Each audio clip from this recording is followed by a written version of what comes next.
Drop-offs and roll-offs are another really common cool thing that you can encounter on a mountain biking trail. So drop-offs are basically coming in and they'll have a lip, and you're going to come in using your manual technique, getting the bike forward and dropping off down something, maybe to a landing or just off an obstacle, sometimes maybe even to flat, where a roll-off is just coming through or rolling over something that would almost be like a bit of a drop-off, but you can only do that to a specific height. It's around about wheel height, that's the height of your wheel.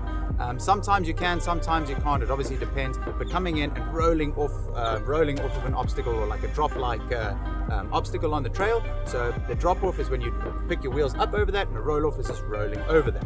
Very common in mountain biking, but just be wary. Anytime you're dropping the front wheel over, you give yourself a high chance of dropping the front wheel and the back wheel kicking up, and that will shoot you over the handlebars. It's a very high risk with drop-offs and roll-offs. Anytime, the worst thing that can happen is dropping your front wheel down before your back wheel and getting ejected over the handlebars. So something to think about and something to be aware of. That's what you're trying to avoid when learning these techniques. The very first thing that you're going to think about the drop-offs and roll-offs is, before you even worry about the technique of the actual drop-off itself, is what's happening before and what's happening after. You need to think about your speed. So what's happening on the trail is going to dictate how you're going to do that drop. So for example, if I'm coming in, I need to know, do I need to get some pedal strokes in beforehand, or will I need to maybe slow down, because I don't want to overshoot that drop off. Sometimes you can get a drop off where the landing might be really steep and you don't want to overjump that and land it to flat. It's very horrible. You can accelerate downwards quite fast, and you'll end up blowing your feet and maybe even worse off the pedals. So something to think about: what's happening beforehand? Do I need to pick up my speed a little bit, maybe get a pedal stroke in? So just know those sort of things beforehand. What's happening after is super important as well. Do I need to land this drop off really hard onto the brakes to prepare for another corner? So making sure that you're looking ahead, keeping your peripherals inside of what's happening before. If we're coming out of a berm, maybe I have to pedal to get up to speed to cover the gap of the drop off.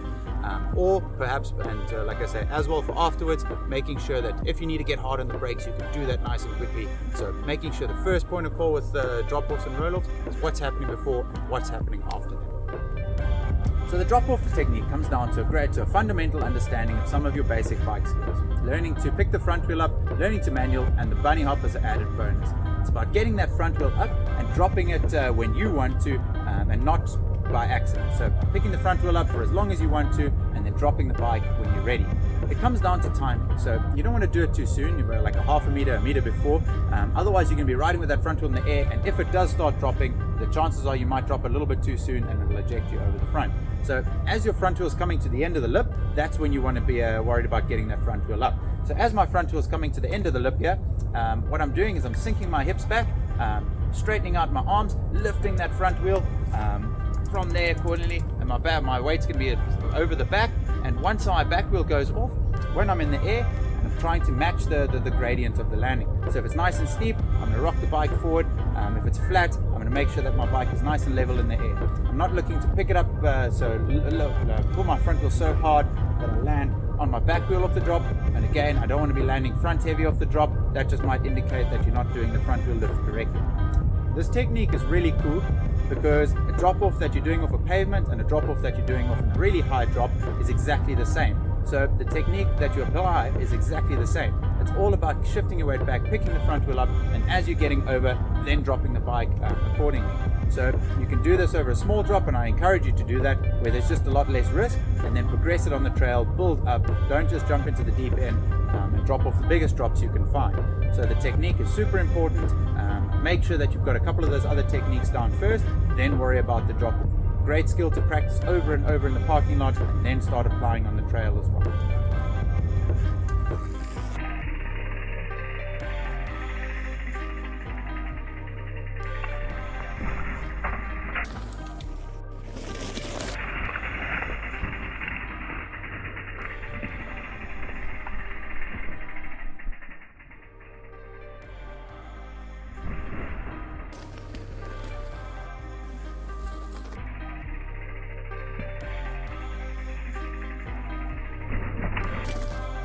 A couple don'ts of drop-off. So one of the first thing, a very common way of crashing with drop-off is that people end up coming to something, they don't look at it, and they ride straight over the drop-off. The front wheel drops straight down into the back of a landing because maybe there's a gap and it just shoots them over the handlebars.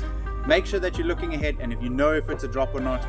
If it is last second and you're going too fast, you need to know how to manual, just so that you can pick your front wheel up. If you can get your front wheel up, the chances that you'll get over the landing is pretty high, or at least land back with both wheels into it. You never want to be dropping your front wheel, so make sure, don't just roll off of drop-offs. It's very risky, very high risk of going over the bars. Things you can drop off, but it has to be pretty small. Something like this, for this height, it's pretty hard to drop the front wheel straight down. It's by the time your front wheel's hitting the ground, by the top of the landing, you're already going to be going over the handlebars. Another thing is commitment. Don't touch your brakes when you're coming in. Make sure beforehand you've done your braking coming into the section. You're trying not to brake and slow down when you're actually on the takeoff itself. It's very risky. When you're starting that manual technique, you need to be off the brakes, because if you're picking your front wheel up, as soon as you sink your hips back and if you grab a little bit of brake, it's going to drop that front wheel down really quickly.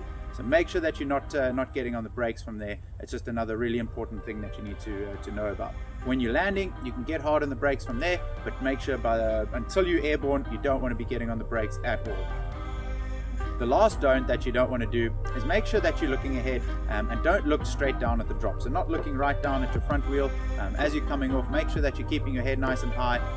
Again, a lot of the time when you'll end up going where you're looking, and sometimes if you're looking at the drop off, you're looking straight down. It's quite hard to pick that manual technique up. You'll see in the tutorial and the manualing, as soon as you're picking that front wheel up, you need to keep your chin up to keep that front wheel up. So make sure that you're not looking down. You don't want to be dropping your head, because that might drop your front wheel. Again, maybe just a bit of a more high risk situation. Make sure that you're keeping your chin up, not looking down at the drop, keeping your eyes a couple meters ahead, knowing what's coming.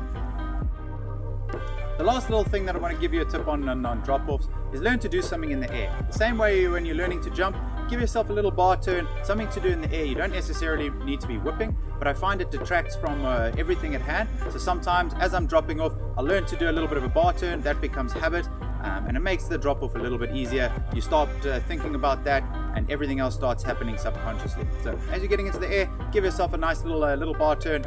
Just makes it looks a little bit stylish and takes your mind off of everything else at hand. Also just a great technique to apply, looks cool, and like I said, detracts from everything else that's going on, helps just ease the mind, get the technique down.